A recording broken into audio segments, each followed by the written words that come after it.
this is William from Great Affordable Watches, and today I'm gonna review the Steinhart Ocean One Legacy. As some of you may know, I have a review of a very similar watch, the Steinhart Ocean One Vintage, on my channel. The Ocean One Legacy is a limited edition watch made in 200 pieces and is exclusive to Steinhart's official retailer, Gnomon. This watch is heavily inspired by the old Rolex Submariner 6538, which is known for the gilt dial and gilt hands, big crown with no crown guards, and in some cases the red triangle here. And you guys may also notice that this bezel is not the original bezel for the Ocean One Legacy. This bezel is actually taken from the Ocean One Vintage, and I think it suits the watch a lot better. The only difference between the bezel from the Ocean One Legacy and the Ocean One Vintage is the red triangle here and the lume pip with the matching vintage lume as on the dial. The original one doesn't have vintage lume, it got a regular white lume pip, so I think this is a lot more matching to the vintage feeling of the watch. The other major difference between the vintage and this one, the Legacy, is that the hands are straight hands, sword hands, instead of Mercedes hands. And the dial got round circles with rectangles here at 3, 6 and 9 o'clock. The Vintage got numbers at 3, 6 and 9 o'clock and straight markers. Which one you prefer is up to you.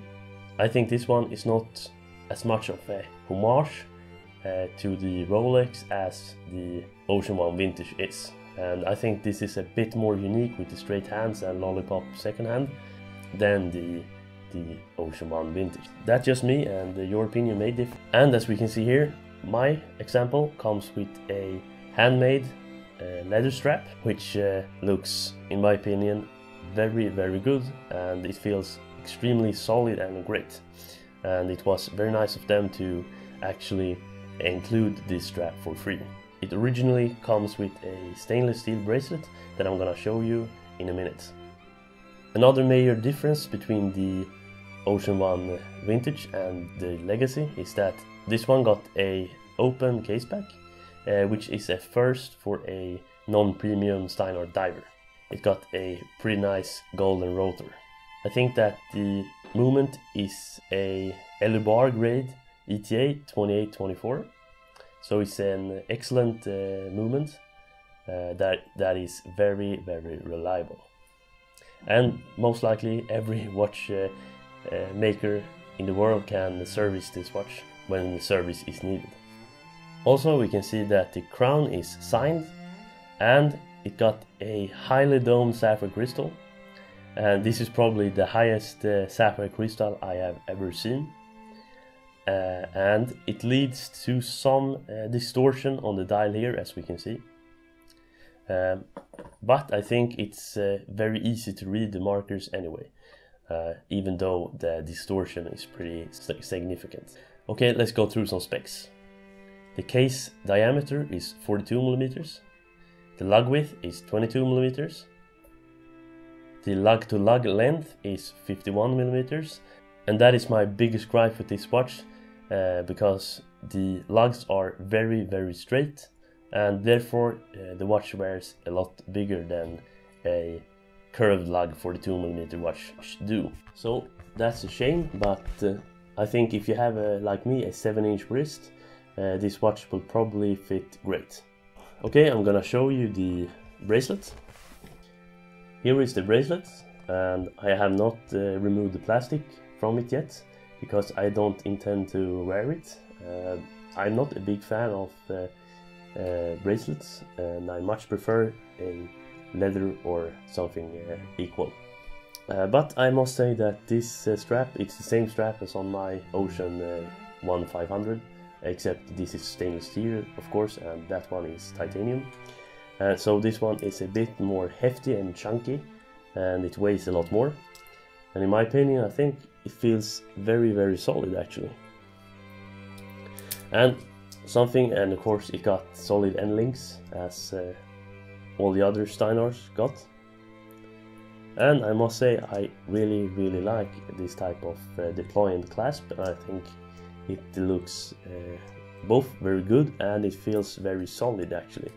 The only problem is that it doesn't have a safety lock, and you just, I guess this is a safety lock, but it doesn't have a button safety lock, so you just remove this and pull it open.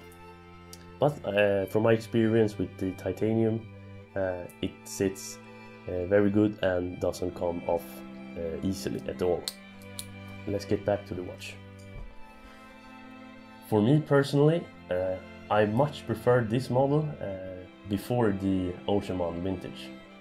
The biggest, in my opinion, difference that I didn't talk about before is that the dial on this one is black. It's a bit matte black, and the dial on the Ocean One Vintage is grey. When I first got the Ocean One Vintage, I bought it used, so I didn't really know.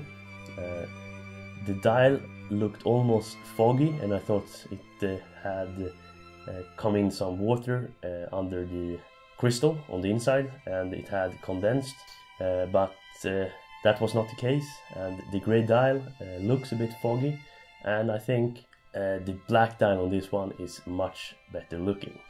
But of course that's just my opinion. I think the black dial on this one looks great. Now I'm gonna try it on, so you can see a wrist shot. And here it is.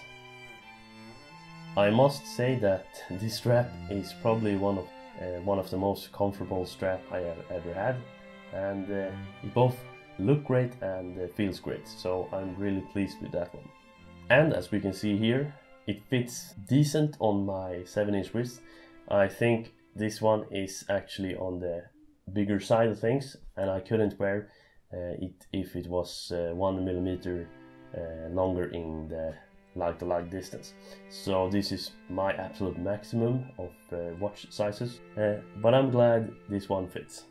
And I think it wears very good, and I'm a big fan of vintage inspired watches, and I think they pull this off very good with the big crown, no crown guards, and overall the execution on the dial. And I think this is a very good example of a well-made homage, or if you will, tribute to the old Mil-Sub Rolex. Together with the bezel from the Ocean One Vintage, I think this is the complete package, at least for me.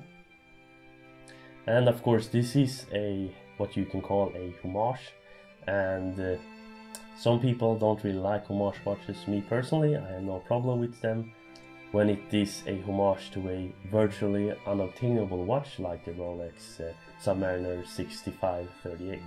But of course a homage to a watch that is currently in production, that's a whole other story. So overall I think this is probably one of my favorite affordable watches right now.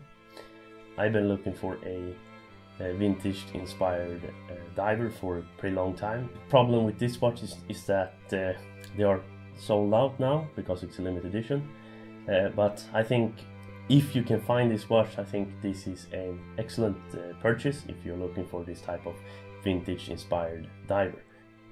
And of course you got the Ocean One Vintage, which is also a fantastic watch, and that one is available for purchase because it's not a limited edition. And I think both this watch and the Vintage is two extremely good watches for the money, and overall you can't really go wrong with any of them. So please guys, tell me what you think down in the comments, and also tell me what you think about this type of homage, and if you think it's okay to buy a homage to a watch that is practically unobtainable for most of the population. So please let me know what you think about that, and if you enjoyed this video, please like and subscribe. Soon I will be shooting an updated video of this watch because I will change the movement from the ETA 2824 L bar grade to a top grade. So I think that will really complete the watch, for me at least, and I'm gonna show you that in the next video.